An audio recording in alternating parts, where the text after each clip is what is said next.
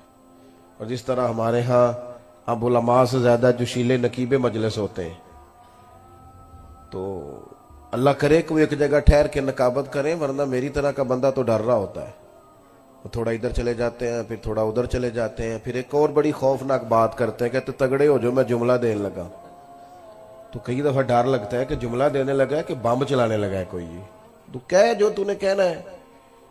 آیات پڑھی علماء نے، احادیث پڑھی، کوئی اتنی زیادہ تو نہیں پریشانی کا انہوں نے اظہار کیا جتنی آپ پریشانی کا اظہار کر رہے ہیں۔ اور پھر بعض اوقات تو اتنی خوفناک صورتحال ہو جاتی ہے کہ میری طرح کا بندہ وہ بھی ڈر رہا ہوتا ہے کہ جب میں ہاتھ نہ کھڑے کیتے تھے پتہ نہیں انہیں تھے کی فتویٰ آئے گا، کیونکہ یہ تو کہہ رہے ہیں بھی تو تے عاشق ہی نہیں تو ہاتھ ہی نہیں چکیا، کیا مطلب کس طرف چلے گئے؟ وہ کدھر گئی حدیث جس میں صحابہ فرماتے ہیں سروں پہ پرندے بیٹھے ہوتے تھے، ہلیں گے تو وہ اڑ جائیں گے، تو تے ہاتھ چکیے تو پرندہ رہندا ہے کہ گیا۔ چلیں جو اٹھائے اچھی بات ہے، اس سے انکار نہیں، ضرور اٹھائے خیر کی بات، لیکن جو نہیں اٹھا رہا اس پر جبر کس بات کا، اس پر فتویٰ کس بات کا، آزمائش کس بات کی؟ اس لیے نقیب محفل سے بالخصوص میں عرض کرنا چاہوں گا کہ کچھ چیزیں ایسی ہیں جن کا اعتدال میں ہونا بڑا ضروری ہے، بڑا ضروری ہے، ان کو اعتدال میں رکھا جائے۔ آپ میری بات کو سمجھیں گے، ہمارے بزرگوں نے، صوفیاء نے نا، درد تھا ان کے دلوں میں کہ میں نے دین پھیلانا ہے، درد تھا، بے نمازی کو دیکھ کے پریشان ہو جاتے تھے، جو بندہ مسجد نہیں آتا تھا اس کو دیکھ کر ان کا دل دکھتا تھا، کسی کو قرآن پاک نہیں آتا تو پریشان تھے۔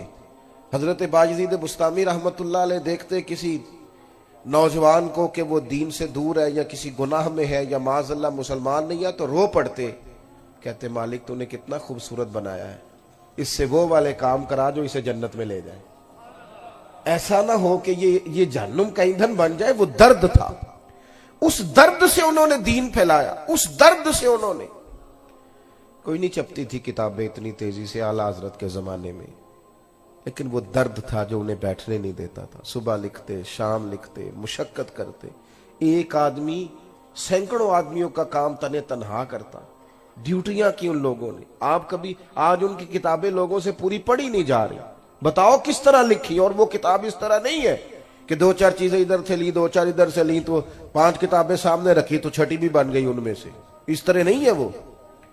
وہ تو کام اس طرح ہے کہ ایک ایک جملے پر کئی کئی کتب کے حوالہ جات ہیں، وہ اندر نہ، وہ کسی درویش نے کہا تھا پانی لوڑ نہیں ہڑا نو راہ برا دی، جب ہڑ آتا ہے نا، ہڑ جذبے کا، تو پھر وہ اپنا رستہ بنا لیتا ہے۔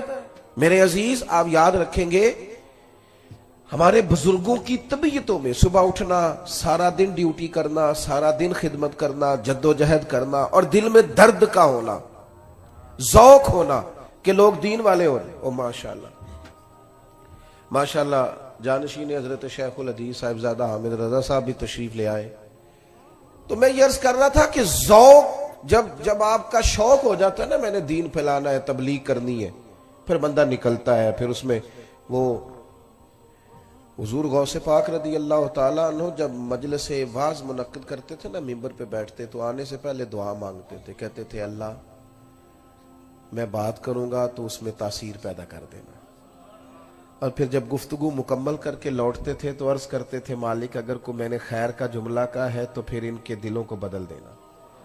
وہ ایک یعنی مجمع سے دان لینا مقصود نہیں، دعوت دین دینی ہے، پیغام حق سنانا ہے، دل میں ایک درد ہے کہ بے دینوں کو دیندار کیا جائے، جو مسجد سے دور ہیں انہیں مسجد کے قریب کیا جائے۔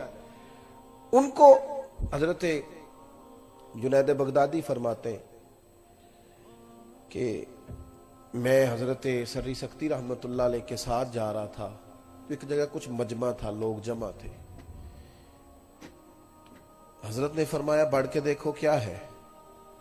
کہتے میں نے دیکھا ایک شخص نے نا معاذ اللہ ثم معاذ اللہ شراب پی ہے اور وہ نشے میں دھت ہے ایک بڑے اچھے وزادار گھر کا نوجوان، اور وہ گرا ہوا ہے اور وہ اول فول باتیں کر رہا ہے اور لوگ وہاں کچھ تمسخر اڑا رہے ہیں۔ اور کچھ اس کو ویسے دیکھ رہے ہیں تو مجمع لگ گیا. کہتے ہیں حضرت سری سکتی رحمت اللہ علیہ کو میں نے آ کے عرض کی حضور چلیں, ایک آدمی نے شراب پی ہے اور اس کی حالت غیر ہے تو لوگ اس کو دیکھ رہے ہیں. تو فرمانے لگے جنید کیا بات کرتے ہو, اس حال میں چھوڑ کے چلے جائیں, اور بندہ ہے مومن کو. کہتے ہیں حضرت اپنی چھڑی پہ سہارا لیتے ہوئے ایک سائیڈ سے میرا بازو تھامتے ہوئے اس شخص کے قریب آئے, اور چونکہ لوگ بزرگوں کا حیا کرتے تھے, جتنے لوگ کھڑے تھے چلو اپنا اپنا کام کرو. لوگ سبھی رخصت ہو گئے. شیخ مجھے کہنے لگے ایک پیالے میں پانی تو لاؤ. کہتے میں پانی لایا تو حضرت نے اپنے بوڑھے ہاتھوں سے اس کا منہ دھویا, پھر اس کے سر پہ تھپکی دی اور کہا بیٹا گھر جاؤ. اور جب اٹھے تو میں نے اٹھتے اٹھتے ان کی داڑھی پر ان کے آنسوؤں کو گرتے دیکھا. رو کے کہنے لگے مالک میں کمزور بندہ ہوں, بے بس ہوں, میں منہ دھو سکتا ہوں, دل تو نہیں نہ دھو سکتا. میری جو حیثیت تھی اس کے مطابق میں نے ڈیوٹی کر دی, میں منہ ہی دھو سکتا تھا, وہ میں نے دھو ڈالا. دل تیرے دست قدرت میں ہے, مہربانی فرما دے. حضرت جنید فرماتے ہیں اگلی صبح جب تہجد کی نماز کھلی ہم پہنچے تو وہ جو کل عصر کا شرابی تھا آج تہجد کی نماز کے لیے بیٹھا تھا. تو کہتے ہیں پھر بھی کوئی بات نہیں جتلائی. جب ایک کونے میں بیٹھ گئے تو جوان اٹھ کے آیا اور حضرت کے گھٹنے پہ ہاتھ رکھ کے رویا. کہنے لگا بابا تیری دعا میں بڑا اثر ہے, کل تو نے منہ دھویا تھا تو کریم رب نے دل بھی دھو ڈالا ہے, کرم ہو گیا ہے. ہمارے بزرگوں کی جو تبلیغ تھی ان کا درد تھا, انہیں سونے نہیں دیتا تھا. وہ درد وہ لے کے نکلے نا. سب جانتے تھے مدینہ طیبہ میں تدفین اور جنت البقیع کی سعادت کتنی بڑی بات ہے, لیکن نکلے نا صحابہ. وہ کبھی کسی شہر میں کبھی کسی شہر میں, تیری تلاش میں پھرا میں جنگل پہاڑ اور دشت میں. کس ذوق سے انہوں نے, داتا صاحب بھی سیدزادے ہیں, شہزادے ہیں, اولاد رسول ہیں, ان کا گھر میں بھی ان کے لیے بڑا اعزاز تھا, پر راوی کنارے آ کے پتے کھانے کی کیا ضرورت تھی, ہندوؤں سے روڑے اور پتھر کھانے کی کیا ضرورت تھی. پر تیری تلاش میں پھرا میں جنگل پہاڑ اور دشت میں. اب عرس منایا جا رہا ہے خواجہ اجمیر کا, اور منوں کے حساب سے لنگر پکتا ہے, ورنہ تاریخ تو یہ ہے کہ خواجہ صاحب یہاں خیمہ لگاتے تھے تو کہا جاتا تھا وہ کھیڑو, تو وہ آگے جا کے لگا لیتے تھے. ان سے کہا جاتا تھا اٹھاؤ تو وہ ادھر جا کے لگا لیتے تھے. ان سے کہا جاتا تھا یہاں سے اٹھاؤ, وہ بیٹھے رہے. انہوں نے ڈیوٹی کی, کام کیا. ان ساری تیز آندھیوں کے بیچ انہوں نے اذان پڑھی, اور اتنی پڑھی کہ اس اذان پر نمازیوں میں خواجہ قطب الدین بختیار کاکی بھی آئے, انہی نمازیوں میں بابا فرید بھی آئے, انہی نمازیوں میں ناگپور کے درویش بھی آئے, اور پھر انہی نمازیوں میں سلطان شہاب الدین غوری بھی آئے, اور اسلام کے جھنڈے کو بلندی ہوئی. ہمارا نا اپنے وہ, ہم تو لوگوں کو دعوت اس طرح دیتے ہیں, تبلیغ اس طرح کرتے ہیں کہ وہ بالکل آئے ہی نہ. میں رمضان شریف سے ایک جمعہ پہلے ممبر کی طرف بڑھ رہا تھا تو ایک جوان نے نا میری ویسٹ کوٹ کی جیب میں رکا ڈالا. تو میں نے, سوال ہوگا یقیناً گفتگو شروع کرنے سے پہلے, وہ میں نے رکا کھولا تو کہنے لگے پیر صاحب اے اسی نہ کچھیاں نمازیاں بھی مسیتے ہونا ہے, پکے انہوں آکھیا جے ذرا سانو گھورن نہ زیادہ, یہ بڑا گھورتے ہیں, اور اندر آتے ہی یہ کہنا شروع کر دیتے ہیں فصلی بٹیرے بھی آ گئے, چونکہ تھے میری جگہ اتھے میں روز بہنا, تو ایک مہینے لے آیا ہے. نہ ایسا کرے, اللہ کے حضور دعا کیوں نہ کرے کہ جو آیا ہے رب اس پہ فضل فرمائے, اور وہ آ جائے. تھوڑی گنجائش کیوں نہ دے, تھوڑا پیار کیوں نہ کرے. یہ جوان کوئی غیر نہیں ہے, اپنے ہیں. نہیں ہے ان کے چہرے پہ داڑھی اور نہیں ہے ان کے سر پہ پگڑی, لیکن میں نے کلین شیو بچوں کو بھی حضور کی نعت پہ روتے دیکھا ہے. میں نے انہیں بھی اسی درد کے ساتھ, اسی ذوق کے ساتھ محبوب کی یاد میں تڑپتے دیکھا ہے. اس پر کو کسی کا قبضہ ہے کہ میں پگڑی داڑھی والا ہوں تو میرا قبضہ ہو گیا؟ ہمارے صوفیاء کا, اللہ والوں کا خاص اسلوب دعوت رہا. وہ زازان نام کا گویہ تھا نا, تو بڑی سریلی آواز تھی اور بڑی دور دور سے لوگ آتے تھے. تو حضرت عبداللہ ابن مسعود گزرے, آپ کے کانوں میں آواز گئی تو کھڑے ہو کے پتہ کیا, تنقید نہیں کی, ہمارے ہاں تو ہو نقد ہے تنقید اسی وقت، دیکھو جناب کیا تماشے لگے ہوئے، اس قوم نو یا ہی نہیں، یہ نہیں ٹھیک ہو سکتے، ان کا کچھ نہیں ہو سکتا۔ حضرت بھی گزرے، محفل ٹھیک نہیں تھی اور اس کی آواز کانوں میں آئی تو اس پہ تنقید بھی ہو سکتی تھی، لیکن حضرت عبداللہ ابن مسعود کون؟ محبوب نے فرمایا اس سے قرآن سیکھا کرو، یہ عبداللہ اسی طرح پڑھتے ہیں جس طرح میرے اوپر نازل ہوا تھا۔ اور درخت پہ چڑھے ہوئے تھے حضرت عبداللہ ابن مسعود مسواک لینے کے لیے، تو پنڈلیاں کچھ پتلی پتلی تھی، تو بعض لوگ دیکھ کے مسکرائے کہ دیکھو کیسی چھوٹی چھوٹی ٹانگیں، تو محبوب نے فرمایا میرے عبداللہ کی پنڈلیوں پر تم ہنستے ہو، یہ تمہیں قیامت میں پتہ چلے گا ان کی قدر کیا ہے، ان کا اعزاز کیا، اتنا بڑا آدمی۔ حضرت عبداللہ ابن مسعود قریب سے گزرے تو کانوں میں آواز گئی اس شخص کی، ذرا رک گئے اور ایک ٹھنڈی آہ بھری، فرمانے لگے کتنی سونی آواز ہے، کاش یہ قرآن پاک پڑھتا، میں اس سے زیادہ نہیں۔ تنقید کئی دفعہ کریں تو وہ کہتا ہے جا تو اپنا کام کر، فرمایا کتنی خوبصورت آواز ہے، کاش قرآن، یہ کہہ کے چلے گئے۔ وہ فارغ ہو کے نکلا تو وہاں جو لوگ موجود تھے نا، انہوں نے اس سے کہا او اللہ کے بندے آج پتہ کیا ہوا ہے؟ اس نے کہا کیا ہوا؟ کہنے لگے حضرت عبداللہ ابن مسعود کو جانتے ہو صحابی رسول صلی اللہ تعالی علیہ وسلم؟ کہا ہاں۔ کہنے لگے آج گزرے تھے، کیا ہوا؟ تیری آواز ان کے کانوں میں گئی، ان کے لہجے پہ عجیب سا اثر دیکھا، اور ٹھنڈی آہ بھر کے انہوں نے کہا کاش وہ قرآن پاک پڑھتا، تو اس آواز میں کتنا اور حسن اللہ پیدا کرتا۔ وہ بندہ چند منٹ وہاں کھڑا رہا، کسی نے تقریر نہیں سنائی، کچھ بھی نہیں کیا، وہیں کھڑے رہے۔ کہنے لگے تمہیں گھر کا پتہ ہے ان کے؟ گھر کا پتہ ہے؟ کہ جناب پتہ ہے، کہاں ہے؟ فلاں علاقے میں، فلاں گلی میں، فلاں محلے میں۔ دوڑے گئے، دروازے پہ دستک دی، حضرت تشریف لائے۔ میاں کیسے آئے ہو؟ کہا حضور میں آ گیا ہوں، آپ نے کہا تھا نا کتنی سونی آواز ہے، کاش قرآن پڑھے تو میں آ گیا ہوں، پڑھا دے مجھے قرآن پاک۔ اب قرآن پاک ہی پڑھا جائے گا۔ تیسری بات، اور اس پر میں نے اپنی بات کو ختم کرنا ہے، ایک تو سیکھیں تو ذوق سے، ایک اسے پھیلائیں تو ذوق سے، اور یہ کہ دین کے کام کو نا، اور دین کی دعوت کو، اس کو مناسب منصوبہ بندی کے ساتھ آگے بڑھائیں، صرف اس کو تبرک نہ بنائیں، خالی تبرک نہ، ہر چیز کو لوگ منصوبہ بندی سے، کوشش اور کاوش سے آگے لے کے چلتے ہیں، لیکن دینی کام ایسا ہو جی اللہ کی سپرد کرو جی ہو جائے گا، بھئی ایسے تھوڑی ہوتا ہے۔ ہر چیز کے اندر لوگوں نے نظم پیدا کر لیا ہے، ہر جگہ چیزیں مرتب ہو گئیں، طے ہو گئیں، کیوں نہ ان چیزوں کو بھی طے کیا جائے۔ مساجد ایک بہت بڑی یونیورسٹی کا درجہ دے سکتی ہے، کردار ادا کر سکتی ہیں، مدارس، بزرگوں کی خانقاہیں، یہ بڑا معنی خیز کردار سوسائٹی میں ادا کر سکتی ہیں، لیکن شرط یہ ہے کہ ہم اس کو نا منظم کریں، اس کو مرتب کریں۔ آپ کبھی دیکھیے ہمارے بزرگوں کی، صوفیاء کی زندگی میں جو چیز آپ کو بڑی زیادہ ملے گی وہ یہ ہے کہ انہوں نے وقت نہیں ضائع کیا، ٹائم نہیں ضائع کرتے۔ یہ جو آج کل ترتیب ہوتی ہے نا جلسوں کی، محافل کی، پہلے مقامی نعت خواں، اس کے بعد قومی نعت خواں، پھر ہو سکے تو کوئی ایسا بھی آ جائے جس کو کہتے ہیں یہ چونکہ اب عالمی شہرت یافتہ ہے لہذا خصوصی خطاب کی باری آئے گی 1 بجے، اور نقیب محفل بیچارے کو چونکہ رٹے رٹائے جملے بولنے ہوتے ہیں، اس کی ڈیوٹی ہوتی ہے، تو وہ پھر 1:30 بجے رات کو کہہ رہا ہوتا ہے بلا تاخیر میں خطاب کی دعوت دیتا ہوں۔ بھئی ابھی بھی اگر بلا تاخیر ہے تو پھر آپ فجر ہو لینے دیں، اس سے زیادہ کیا تاخیر ہوگی؟ چیزوں کو جب تک مرتب نہیں کیا جاتا۔ اعلیٰ حضرت رحمت اللہ تعالی علیہ کی جو زندگی ہے نا، اس میں اتنا زیادہ کام اس لیے ہو گیا کہ انہوں نے لمحہ بھی ضائع نہیں کیا۔